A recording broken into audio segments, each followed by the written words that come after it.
নমস্কার প্রিয় চাষি বন্ধুগণ। যে সমস্ত চাষি বন্ধুগণ বোরো ধান চাষের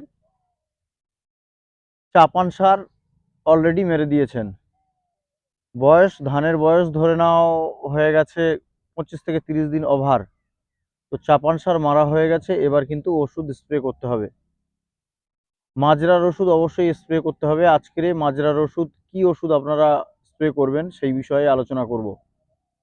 তো আপনারা মাজরার ওষুধ যারা ব্যবহার করেন, কেউ ক্যানন ব্যবহার করেন, কেউ প্রোপেক্স সুপার ব্যবহার করেন, কেউ হামলা ব্যবহার করেন, কেউ অন্যান্য কোম্পানির ক্লোরোপাইরিফস আর সাইপারমেথিন যে কম্পোজিশন আছে সেই কম্পোজিশনের ওষুধ আপনারা ব্যবহার করেন। তো কাননে আছে ক্লোরোপাইরিফস আর সাইপারমেথিন। তো এই সমস্ত গ্রুপের ওষুধ যারা মারছেন তাদের মাজরা যাবে।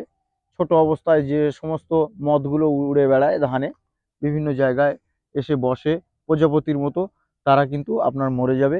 ডিম টিম যেগুলো আছে সেগুলো নষ্ট হয়ে যাবে। সুতরাং মাজরা অবস্থায় এগুলো কন্ট্রোল করা সম্ভব, কিন্তু মাজরা থেকে যখন লেদা হয়ে যাবে, ধানের যখন মাছ পাতা কাটবে উপর থেকে দেখবেন চষে যাবে, এখন খেয়ে খেয়ে খেয়ে খেয়ে নিচের দিকে মাছ পাতার ভিতরে খেয়ে নিচ্ছে, তারপর শুকিয়ে যাবে, এগুলো আস্তে আস্তে টানলে উঠে যাবে। তো এইরকম পরিস্থিতিতে আপনারা কি করবেন? যারা ওই ক্যানন দিচ্ছেন, প্রোপেক্স সুপার দিচ্ছেন, এই সমস্ত ওষুধের সাথে ইমামেকটিন বেঞ্জয়েড গ্রুপের ওষুধ আছে। ইমামেকটিন বেঞ্জয়েড গ্রুপের ওষুধ সেগুলো কি না, আপনি মিসাইল ব্যবহার করেছেন ক্রিস্টাল কোম্পানির, ওই মিসাইল 10 গ্রাম করে বা লিটারে 1 গ্রাম করে দিয়ে, ড্রামে মানে 15 লিটার জলে 15 গ্রাম দিয়ে আপনারা ব্যবহার করবেন। দেখবেন এই কানন নেবেন 30 ml আর ওটা 15 গ্রাম, দুটো একসাথে মিক্সড করে যখন স্প্রে করবেন দেখবেন পুরো লেদা চলে গেছে। এই দুটো প্রোডাক্ট একসাথেই মিক্সড করে যখন মারবেন দেখবেন মাজরাও যাবে, সাথে লেদাও চলে যাবে। তো ক্যানন প্রোপেক্স সুপারের সাথে বা হামলার সাথে বা লারার সাথে, ক্রিস্টাল কোম্পানির লারা আছে, এদের সাথে মারলে এই যে মিসাইল বললাম বা ট্রাস্ট বললাম বা গ্যালোপ বললাম, রাম সাইডের গ্যালোপ, এগুলো এই একসাথে মিক্সড করে মারলে আপনার মাজরা চলে যাবে। আমি দুটো বাজেটের কথা বলবো। একটা নর্মাল বাজেট, মানে অল্প দামে ওষুধগুলো যেগুলো বললাম এগুলো অল্প দামের ওষুধ। আর একটা একটু বেশি বাজেটের কথা বলবো। দ্বিতীয় যে বাজেটটা আমি বলবো সেই দ্বিতীয় বাজেটটা হচ্ছে একটু কস্টলি পড়ে যাবে, দাম বেশি পড়বে।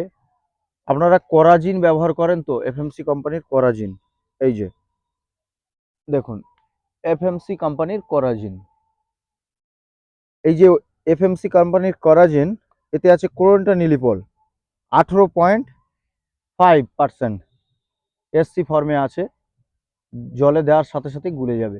এটার কিন্তু ডোজ 60 ml পার একর, 1 একরে 60 ml দিতে হবে, মানে 3 বিঘে জায়গাতে। অতএব আপনি 1 বিঘাতে 20 ml ওষুধ স্প্রে করতেই হবে। তো আমরা কত করে দিই? ড্রামে 15 লিটার জলে এর ডোজ দিই 5 থেকে 6 ml। এতে 10 ml আছে, 2 ড্রাম করতে বলি, মানে 5 ml করে পার ড্রামে দিয়ে আমরা ইউজ করতে বলি। ভালো কাজ হয়, খুব সুন্দর প্রোডাক্ট। আপনি এফএমসি কোম্পানির কোরাজিন অবশ্যই মারতে পারেন, ধানের লেদা পোকা অবশ্যই বিনাশ হবে, মানে একদম চলে যাবে, নির্মূল হয়ে যাবে।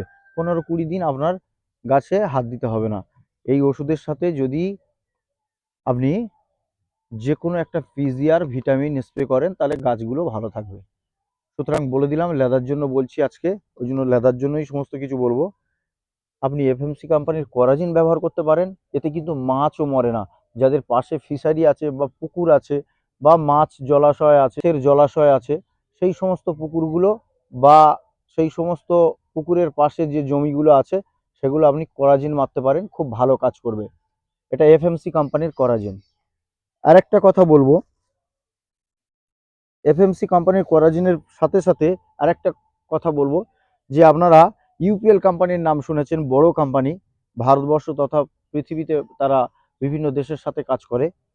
এই যে ইউপিএল কোম্পানির সিনজি, সিনজি দানা আছে, আবার সিনজি লিকুইড আছে, এই লিকুইড কোরাজিন ফর্মে। আপনার কোরাজিন যে এফএমসি কোম্পানির কোরাজিনের কথা বললাম, এটা সিনজিও একই গ্রুপের হবে, ক্লোরেন্টিনিলিপল সিনজি। বোতলটা দেখেছেন তো, খুব সুন্দর বোতল। 60 ml এর বোতল আছে, 30 ml এর আছে, আবার 10 ml এর আছে। আপনারা ড্রামে 5 থেকে 6 ml করে দিয়ে ইউজ করতে পারেন 15 লিটার জলে। খুব সুন্দর কাজ করবে। দামটা হয়তো একটু বেশি পড়বে, কিন্তু খুব সুন্দর কাজ করবে। 15-20 দিন কোনো হাত দিতে হবে না। এই মাছ যেখানে হচ্ছে মাছের পুকুর বা জলাশয় আছে, তার পাশে যদি আপনি এগুলো ইউজ করেন, মাছও মরবে না, কিছু হবে না। ঠিক আছে? খুব সুন্দর কাজ করবে। এর ওই ক্লোরোন্টিনিরিপল আপনার 18.5% এসসি ফর্মে আছে, তাড়াতাড়িও গুলে যাবে এবং খুব সুন্দর কাজ করবে।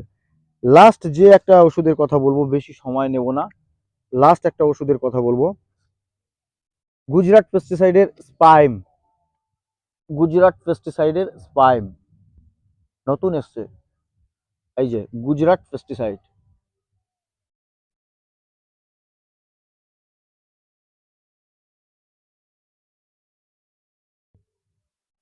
তো এই গুজরাট পেস্টিসাইডের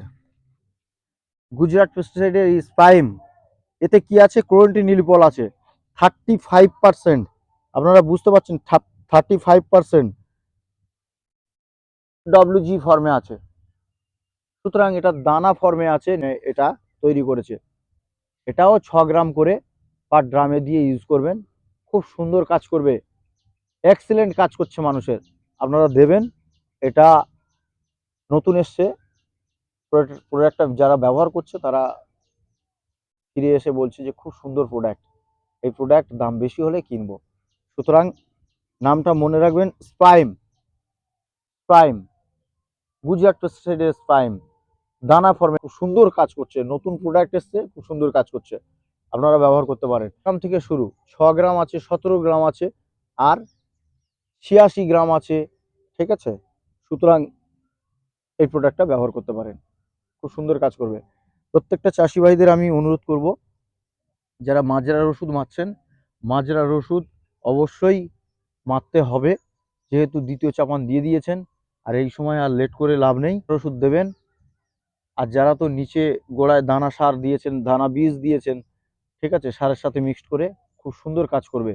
সুতরাং প্রত্যেকটা চাষিদের অনুরোধ করব, আপনারা দেখতে পাচ্ছেন ধান গাছের চেহারা কত সুন্দর হয়েছে, এবং এতে যদি এই সময় যদি একবার মাজরার ওষুধ দেওয়া যায়, খুব সুন্দর কাজ করবে। আপনাদের সবাইকে আন্তরিক শুভেচ্ছা জানাই। আমার ভিডিওটা যদি ভালো লাগে, লাইক করবেন, শেয়ার করবেন এবং সাবস্ক্রাইব করবেন। প্রত্যেকটা চাষিদের বলবো, আপনারা ধান চাষটাকে দীর্ঘায়িত করুন এবং ভালোভাবে চাষ করুন, দেখে শুনে চাষ করুন। অন্যজন কি মারছে সে দেখার দরকার নেই। আপনার জমিতে কি রোগ লেগেছে, কি কি পোকা লেগেছে, সেটা দেখে তারপর আপনারা পরামর্শ নিয়ে তারপরে ওষুধ স্প্রে করবেন। না তো ও এই মারছে, আমি এটা মারতে হবে, এরকম করবেন না। করলে আপনার সমস্যা, একই জিনিস ডবল মারবেন এবং টাকাও বেশি খরচা হবে। সুতরাং লাভের থেকে লস বেশি হবে। অতএব আপনাদেরকে জানিয়ে দিলাম। ভালো থাকবেন, সুস্থ থাকবেন। নমস্কার, আজকে এই পর্যন্ত।